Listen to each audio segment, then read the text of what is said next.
Hello guys. இன்னும் இந்த மொன்ன சிப்பிலண்டு எப்படி அந்த வேஸ்ட்டுகளை நிற்கிது அப்படின்னு உள்ளது தான் பார்க்க போகிறோம். வம்பன் சிப்பியை கேட்டியலா, அப்படியே எல்லாத்தையும் எடுத்து அப்படியே வாயில் இட்டு தின்னணும், ஒற்றைக்கு வச்சு தின்னணும், ஒருத்தனையும் கொடுக்கறது. சிப்பிக்கு ருச்சி அப்படி இருக்கும் காய்ஸ். இனி இதுலண்டு சுத்தப்படுத்தணும் கேட்டியலா, எப்படின்னு தெரியுமா? இருக்கா இதுலண்டு நான் ஒரு முடி இருக்குது பார்த்தீங்களா, இந்த முடியை இழக்கணும். அப்படியே இலக்கி பாத்திரத்தில் போடணும். இப்போ முடி போச்சா, அதில் எதங்கிலும் பிஞ்சு வந்ததங்கி அதை எடுத்து வாயில் போடணும். நல்ல ருச்சி. இனி இதை அப்படியே இலக்கி பார்க்கும்போது உள்ள ஒரு இறை மாதிரி ஒன்று இருக்கும். நமக்கு அந்த நேரத்தில் கொதி இருக்க முடியாது, தின்னணும் போல இருக்கும். அப்போ என்ன செய்யணும் சொன்னால், இம்பனு இருக்கு இல்லையா அப்படின்னு தெரிந்து ஒரு துண்டை எடுத்து அப்படியே வாயில் போடணும்.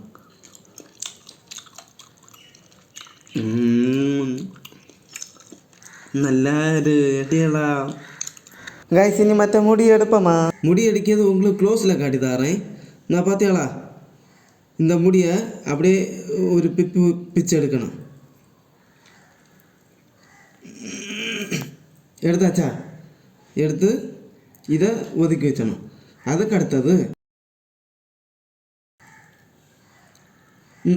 அதே சைடில் என்ன இருக்குது பார்த்தீங்களா, அடி சைடில் கருப்பு கருன்னு இந்த கருப்பை எல்லாத்தையும் அப்படியே பிச்சு எடுக்கணும் பையன். இதெல்லாம் வேஸ்ட்டு. அப்படியே எடுத்துட்டு இருக்க நேரத்தில் உள்ளாண்டு சின்னதாட்டு ஒரு ஏரை அண்ணா பார்த்தீங்களா, ஒரு ஏரை போல் ஒன்று உங்களுக்கு கண்ணில் தென்படும். இந்த ஏரையை அப்படியே பையை அப்படியே இழுத்து அப்படியே எடுக்கணும் நூறு போல்.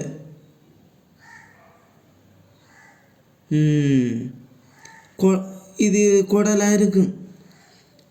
இவ்வளோ எடுத்து இறங்கி வேலை முடிஞ்சு கடைசியில் லைட்டாக ஒரு அலவன மாதிரி, அவ்வளோதான். ஐட்டம் க்ளீன் ஆகியாச்சு. இப்போ மனசிலாச்சா முடி அடிக்கிறதுன்னு? முடி அடிக்கிறது சொன்ன உடனே வேறு முடியெல்லாம் நினச்சாதீங்க, சிப்பியில் உள்ள முடி. காய்ஸ், இனி க்ளீன் பண்ணியாச்சு.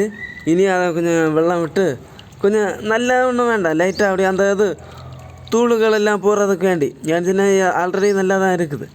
அதுக்கு வேண்டி ஒரு இது பண்ணிட்டு இன்னொரு பாத்திரத்தில் அப்படியே எடுத்து மாற்றி வைக்கலாம். இனி அதை அந்த வெள்ளத்தை கீழே ஊற்றலாம். ஐட்டங்களை எடுத்து வேறு ஒன்றில் மாற்றி வைக்கும்போது பக்கா. நான் இந்த வெள்ளத்தை களைய மாட்டேன், ஏன்னு தெரியுமா? இது அரித்து சூப்பு போல் குடிச்சணும், சூப்பராக இருக்கும். இனி மல்லிப்பொடி, கொஞ்சம் மிளகு பொடி, கொஞ்சம் ஜீரக பொடி போட்டு முடிஞ்சால் கொஞ்சம் இஞ்சி வெளுத்துள்ளி எல்லாம் அரைச்சி அப்படி சேர்த்து ஒரு விரவக்கம் விரவணும். விரவி உங்களுக்கு எப்படி பிடிச்சதோ அப்படி வேவிச்சு தின்னணும். உப்பு எப்படின்னு பாருங்கள், லைட்டாக வேணுங்கி சும்மா இப்போ போடலாம். ஏன்னா ஆல்ரெடி உப்பு இருக்குது இல்லையா, அதனால்.